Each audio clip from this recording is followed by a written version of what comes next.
Division infantry pushes to a ridge close by the Marikina River. Binibigyan siya ng sapat na oras upang matapos niya. Forces to the peninsula would negate the Japanese numerical advantage. Be blasted from fortified caves. Ever heard about a soldier called the One-Man Army of Bataan? That's Arthur Wermuth.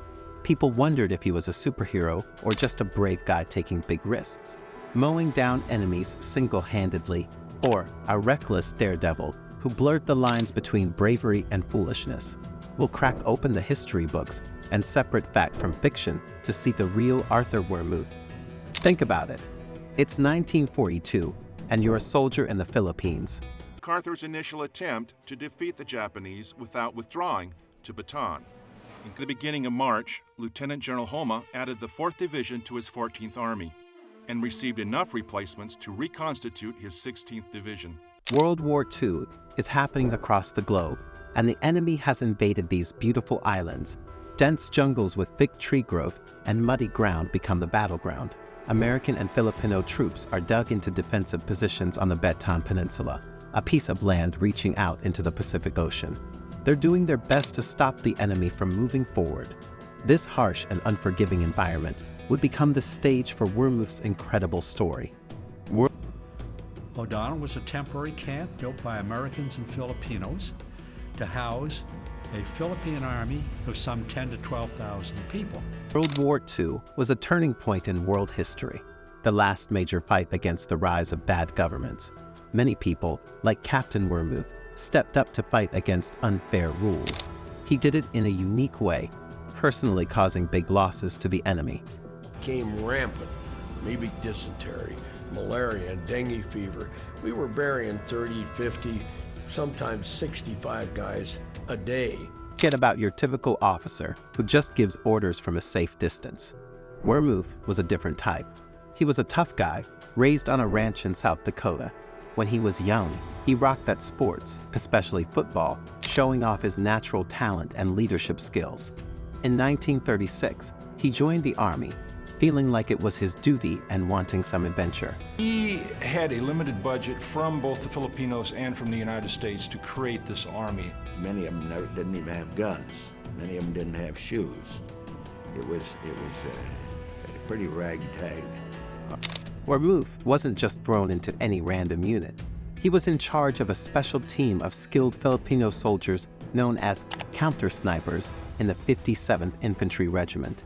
These guys were the best of the best, experts at hunting down enemy sharpshooters who could attack American and Filipino soldiers from a distance. MacArthur shifted focus from destroying Japanese forces attempting to invade Luzon to delaying their advance long enough to allow him to withdraw his forces to the Bataan Peninsula.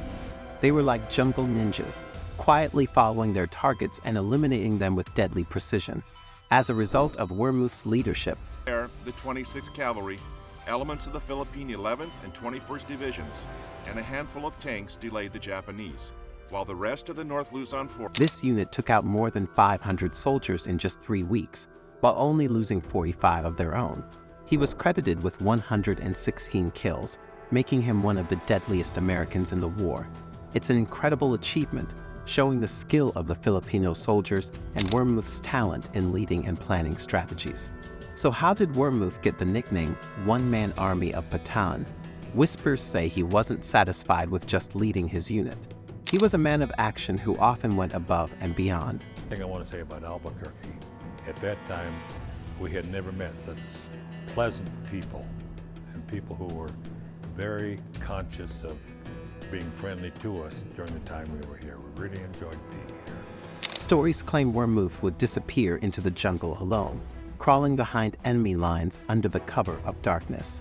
Those water bottles, aluminum water bottles with a small hole at the top. I remember at Taihoku, we used to have to work out in the gardens cultivating sweet potatoes. Imagine the danger. He'd silently stalk forces, using his Thompson submachine gun, a speedy firing weapon, to take them out by surprise. These solo missions were super risky, but they also caused a lot of damage to the enemy and boosted the morale of the American and Filipino troops, who knew they had such a fearless leader on their side. But Wermuth's daring acts go beyond just shooting. Some stories say he would single-handedly set fire to villages. This was definitely a risky move, Just imagine entering an enemy-held village at night, setting fire to buildings, and then vanishing back into the jungle before anyone knew what happened. It was a method to disrupt enemy activities and create chaos, but it also put civilians in danger. These actions raised questions about Wermuth's judgment. Was he a brilliant strategist or a cowboy, putting himself and others in unnecessary danger?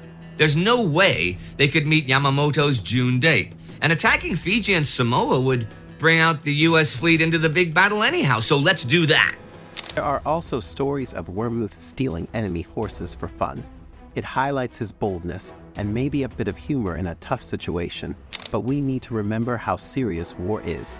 Horses were valuable resources, and stealing them could have caused problems for both sides. No doubt, Wermuth was super brave. He wasn't afraid to take big risks and face the enemy directly, even if it meant putting himself in danger.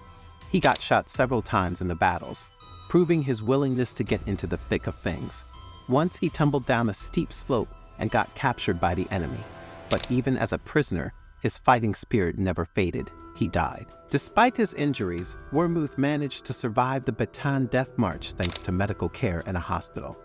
He endured tough conditions in prison and even led his fellow prisoners in sabotaging a runway. After a difficult journey by ship, which included a bombing, he was finally freed in 1945. Wermuth wasn't just a war hero, he was a highly decorated one, earning a Silver Star and 3 Purple Hearts. He and Patricia, his second wife, built a family together and adopted an 8-year-old named David in 1956.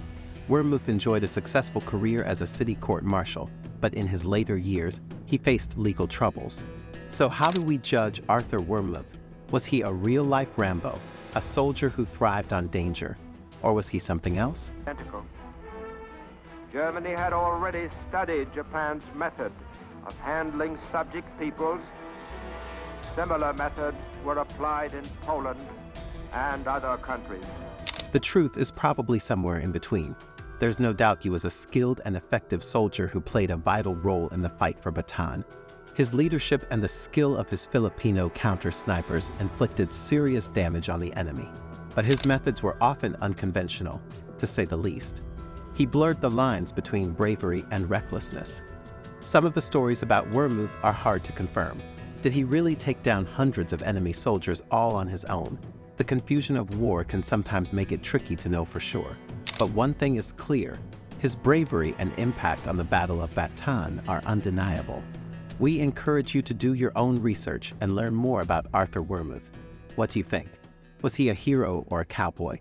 Leave a comment and let's discuss.